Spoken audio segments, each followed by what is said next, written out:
Já estamos de volta com o Gazeta Entrevista para receber aqui o nosso primeiro convidado. O tema que nós vamos iniciar o programa é política. Daqui a pouco eu converso com uma deputada estadual de oposição, é a que faz mais barulho na Assembleia Legislativa. Você já sabe quem é, né? Deixa eu só dar um recado antes aqui. Olha, você já ouviu falar em Dom Bigode? É a nova barbearia de Rio Branco, que já está aberta para homens de bom gosto. Na Dom Bigode, que eu também sou cliente, tem cerveja importada, cerveja nacional, charutos e uma linha de cosméticos exclusiva. E você também pode levar o seu donzinho. Assim o seu filho vai ficar com um visual parecido com o do pai. E o pessoal está perguntando se pode entrar mulher na Dom Bigode. Olha, pode sim, mas os serviços são apenas para os homens. Vá conhecer a Dom Bigode, assistir um futebol, uma luta UFC, comer uma esfirra Corleone e viver o mundo Dom Bigode. Confere o Face da Dom Bigode, é facebook.com/Dom Bigode ou WhatsApp 8113-3099. Dom Bigode fica na rua Rio de Janeiro, 230, próximo à Galeria Bessa. Deixa eu chamar para cá agora a deputada estadual Eliane Sinhazic, do PMDB, minha primeira convidada de hoje. Por favor, deputada. Boa noite. Boa noite, tudo bem? querido. Seja tudo bem? Então, deputada, a senhora voltou recentemente de um evento nacional do PMDB, que foi promovido pela Fundação Ulisses Guimarães. E o que se discute hoje no âmbito do partido é a crise política nacional e a situação que coloca o PMDB na berlinda. Eu estou falando do presidente da Câmara Federal, o deputado Eduardo Cunha, que está naquela situação balança, mas cai, porque tudo indica que ele vai cair. E hoje a senhora fez um pronunciamento na Assembleia Legislativa abordando essa questão. A senhora, como uma liderança do PMDB local, como é que se posiciona em relação a isso? Eu me posiciono de forma firmemente contrária a algumas situações, né? Eu penso que o nosso deputado federal, Eduardo Cunha, presidente da Câmara, deveria se afastar, né, para poder responder a todas as investigações, dirimir todas as dúvidas e se colocar plenamente favorável a essa investigação. Nós temos no nosso programa do partido, no seu artigo 13º, que toda e qualquer sonegação ou corrupção, o partidário deve denunciar, deve colocar isso para as autoridades competentes fazerem as investigações, porque nós defendemos que a gente precisa ter um Estado limpo, a gente precisa ter dentro das instituições pessoas corretas, idôneas, pessoas que não pairem sobre elas nenhuma mácula. Então, se nós defendemos isso estatutariamente, partidariamente, e nós temos um membro do nosso partido envolvido num escândalo como esse, ele deve se afastar para poder responder. E se apurado uma criminalidade, um erro por parte dele, que ele também pague com as penalidades previstas em lei. Assim como a gente defende que toda pessoa que esteja envolvida em falcatrua deva responder e deva pagar pelos seus crimes, né? É assim com o pessoal do Mensalão, do Petrolão, Propinoduto, enfim, tantas outras investigações que estão acontecendo por aí. A senhora é uma liderança do PMDB e pode falar pelo partido. Agora, o partido tem, na instância municipal, em Rio Branco, nos municípios, na instância regional, os seus diretores, presidentes, sua executiva. Não está faltando também um posicionamento público desses dirigentes partidários? O PMDB do Acre, historicamente, é oposição ao PT. Nós fazemos parte dos 49% dos PMDBistas do Brasil que não concordaram com esta aliança PMDB e PT. Até porque o PMDB é um partido liberal, com ideias baseadas no desenvolvimento, na distribuição de riqueza, através do trabalho das pessoas. E o petismo que está instalado, ele vai na contramão das nossas diretrizes e dos nossos pensamentos. Né? Então, o PMDB do Acre, historicamente, é oposição. Pedi hoje ao deputado Chagas Romão, que é presidente do diretório municipal, que reúna, né, as pessoas que fazem parte do diretório e emitam uma nota oficial a respeito do posicionamento e do comportamento do deputado Eduardo Cunha. Eu acho que é natural, as divergências existem internamente, eu acho que não só dentro do PMDB, mas dentro de qualquer um outro partido, só que a diferença do PMDB, Rogério, é que nós pertencemos a um partido verdadeiramente democrático. Nós podemos dizer que discordamos sem sermos ameaçados de expulsão ou de levar carão, de levar pito, como a gente vê, né? Aí deputados e pessoas que fazem parte de militâncias políticas levando carão, inclusive carão público, levando puxão de orelha público por um determinado posicionamento ou outro. A senhora é uma liderança em ascensão, isso é uma constatação, e tem pretensões políticas. O seu nome já é citado como uma possível candidata a prefeita de Rio Branco no ano que vem.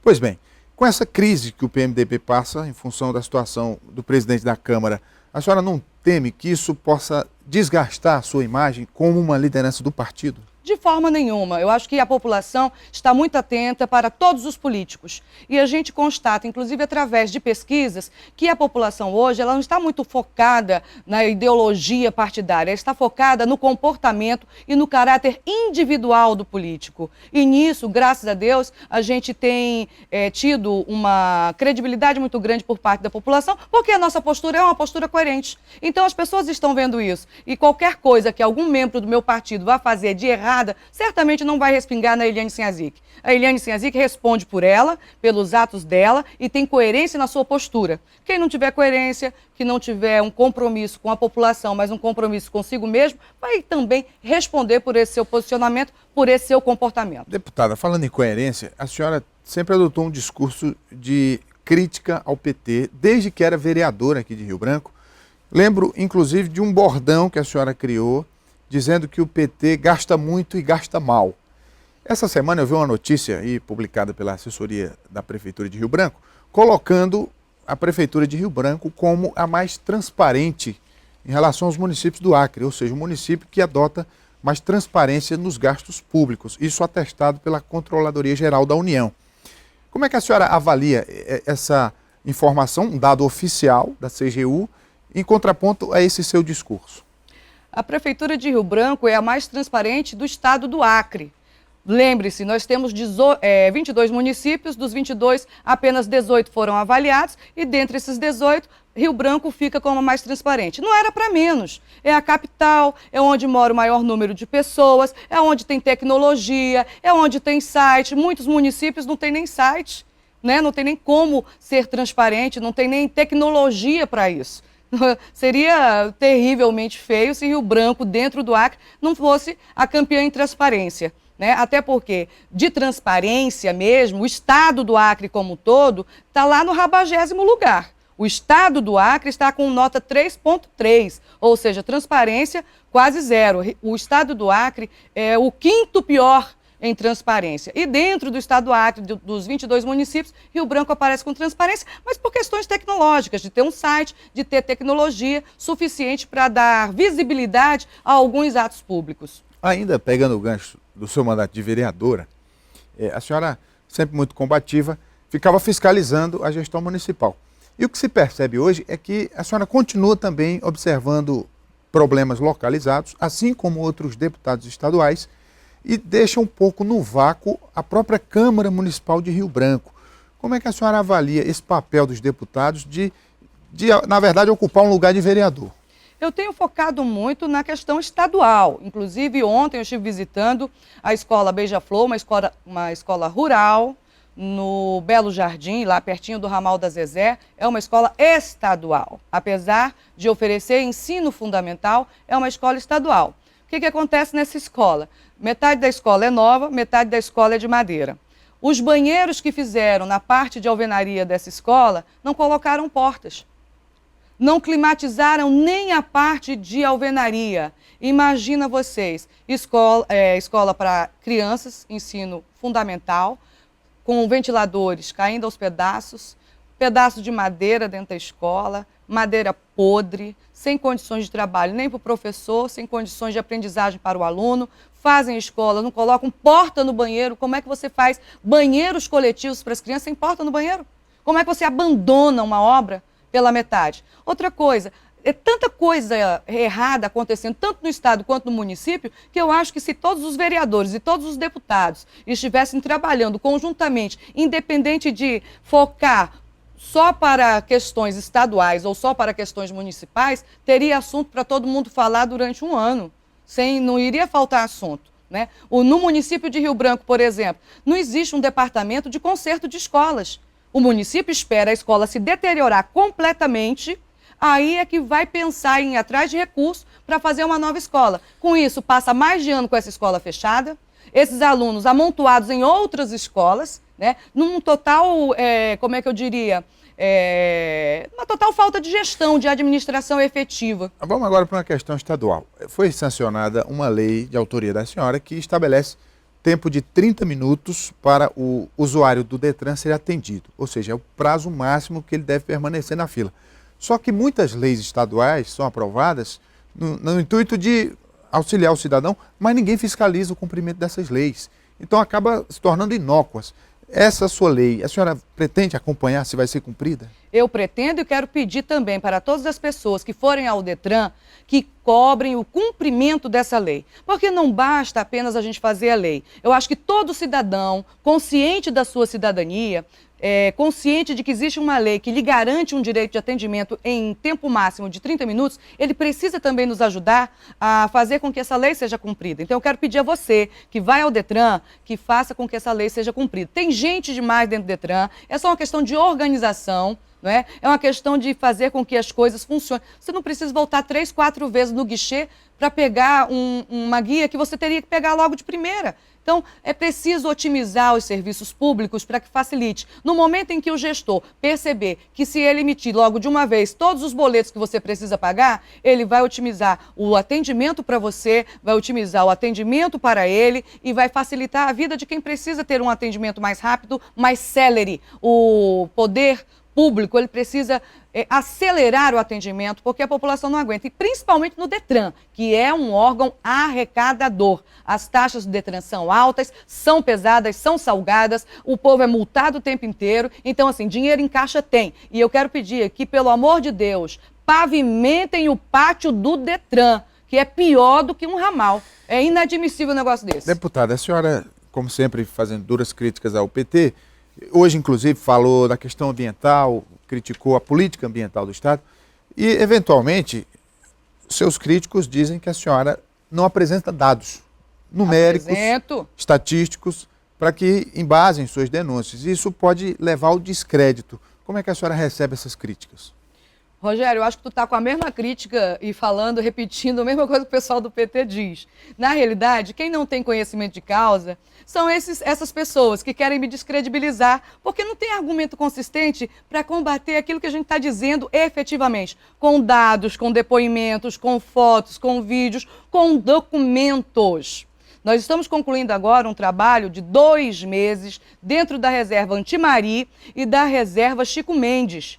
Na reserva Chico Mendes, tem crianças morrendo, saindo vermes pelo nariz, sabe por quê? Porque tudo que a florestania e o petismo prometeu, dizendo que as reservas e o manejo florestal ia ser a 8ª maravilha do mundo para essas pessoas, não foi, não é. As pessoas não têm uma antena de celular lá dentro da mata para pedir um socorro. Rogério, isso é um absurdo. Não tem escola, não tem o posto de saúde, não tem o médico, não tem o ramal. E um detalhe, as pessoas, os homens da floresta, estão recebendo R$60 por metro cúbico da madeira e somente meia dúzia de madeireiras estão aptas legalmente para poder fazer a retirada nessas reservas com o manejo florestal. Há 18 anos, 20 anos atrás, no Acre nós tínhamos mais de 200 serrarias, mais de 300 marcenarias. Veio o Jorge Viana com essa conversinha de florestania, de manejo sustentável, que ia ser tudo maravilhoso. O que aconteceu? Quebrou as serrarias, quebrou as marcenarias e hoje está se desmatando 200 vezes mais do que se desmatava quando a gente tinha todo esse polo moveleiro, né, ganhando dinheiro, gerando emprego e gerando renda. Então, vender uma ilusão e colocar no estado do Acre no desenvolvimento rabo de cavalo, que é no rumo de baixo. Nós temos uma biodiversidade maravilhosa, madeiras incríveis que poderiam ser exploradas para todo mundo ganhar dinheiro. E o que aconteceu? Só meia dúzia está ganhando dinheiro. O resto está quebrado. E um detalhe, meu querido, pessoas que fizeram investimentos acreditando que poderia usar a biomassa, que seria o resto dessas madeiras. Nós temos um empresário aqui na estrada de Porto Acre que investiu mais de R$1 milhão numa turbina para geração de energia à base da biomassa, do resto de madeira. No entanto, ele não pode mais comprar madeira porque ficou cara demais. A madeira certificada é inacessível para qualquer madeireiro e para qualquer marceneiro. A senhora, no papel de oposição, de fiscalizar, de criticar, é legítimo, mas e de apresentar soluções? Nesse caso, a gente precisa rever principalmente essas autorizações de manejo florestal, essa internacionalização da Amazônia que foi feita aqui no Acre. A Amazônia não é mais do acreano e nós temos que ter consciência, e principalmente quem quer o desenvolvimento do Acre, de fazer os desentraves. E quem é que pode fazer os desentraves? É o governo do Estado. Enquanto o governo do Estado não quiser fazer os desentraves, não vai fazer. Para se ter o EIA-RIMA, os relatórios de impacto ambiental, só tem quem faz parte da conveniência do poder. Uma outra pessoa não consegue fazer um relatório de impacto ambiental para conseguir fazer o manejo sustentável em suas áreas. Isso é inadmissível, não tem como a gente crescer com o governo atravacando e atrapalhando com leis absurdas, porque se fosse para a gente preservar aqui o meio ambiente, ninguém derrubar uma árvore, a gente teria que lutar em Brasília para ser compensado financeiramente por isso. No entanto, inventaram que seria salutar o manejo florestal e quem que ganhou com isso? Só meia dúzia de pessoas. Isso está errado. Deputado, para a gente encerrar, tem uma questão que tem se tornado recorrente na discussão política, na Assembleia também, que é a relação do governo com as terceirizadas, as empresas que fornecem mão de obra. O líder do governo, inclusive aqui, já disse semana passada, que são situações pontuais, mas as situações estão se repetindo. Não está na hora dos deputados, todos eles, se debruçarem sobre isso de maneira mais atenciosa? Nós já estamos nos debruçando, já tivemos 2 reuniões com mais de 20 empresas terceirizadas, isso tudo registrado, gravado, feito ata. Vamos ter outra na próxima semana com os terceirizados, porque é inadmissível essa relação que o governo do Estado tem com os empresários, sabe? É uma relação que não é uma relação de parceria, é uma relação que visa acabar com o empresariado. E eu não acredito que um governo que queira ser forte precise acabar com o empresariado. Eu penso que um governo forte precisa fomentar e ajudar ainda mais o empresariado a crescer. Porque quanto mais emprego o empresariado gerar, quanto mais renda isso circular, quanto mais imposto esse empresariado colocar no caixa do governo, mais esse governo vai ser forte para ter recursos e fazer os investimentos na saúde, na educação, na segurança, na infraestrutura do Estado. As relações estão equivocadas. O petismo coloca muito essas relações de forma equivocada, né? Achatando e massacrando o empresariado. Você não pode ficar dando calote em empresário. E é o que mais o governo do Estado tem feito. Dar calote em empresário é um crime enorme contra a economia popular, porque o empresário, ele gera emprego, ele gera renda. E quando o governo dá calote nesse empresário, ele deixa muitos pais de família sem emprego e sem os seus salários. Essa relação precisa mudar e o governo do Estado precisa respeitar o empresário. Deputado, não pode tratar da forma que está tratando. No último sábado, a senhora participou da convenção do PSD, do partido do senador Petecão. Lá estavam também outras lideranças da oposição de outros partidos e a senhora já tem sido citada como possível candidata a prefeita no ano que vem, eu já disse isso aqui. Agora, um fenômeno recente que eu observo, e vou usar a expressão que a senhora mesmo utilizou certa feita, é de que tem muito vice aparecendo para compor com a senhora. De onde está saindo tanto vice? Graças a Deus, né? Significa que o pessoal está apostando realmente nessa nossa candidatura à Prefeitura de Rio Branco. Estamos pré-candidatas pelo PMDB, a candidatura não é da Eliane Sinhazique mais, a candidatura é do partido e é da população. Temos muitos aliados, muitos partidos oposicionistas que comungam das nossas ideias, e uma delas é não dar calote em empresário, né? E respeitar, ter uma relação de respeito com as pessoas que geram emprego e renda no nosso estado.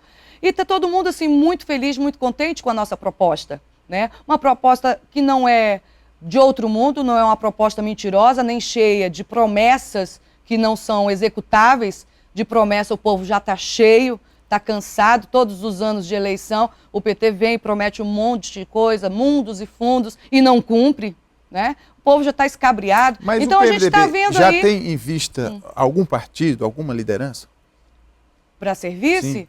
Não, essa questão do vice será discutida ainda muito, tem muitos parceiros, tem muitas pessoas boas ao nosso lado, muitos partidos oposicionistas também empenhados em dar essa mudança ao município de Rio Branco. Isso vai ser muito bem debatido, não pode ser assim também de uma hora para outra. A gente conversa muito, debate muito, no momento certo o vice será escolhido. Conversei com a deputada estadual Eliane Ciazic, do PMDB. Muito obrigado pela vinda, deputada. Eu que agradeço, Rogério. Obrigada, grande beijo. Vamos fazer um intervalo, daqui a pouco o Gazeta Entrevista volta, não saia daí.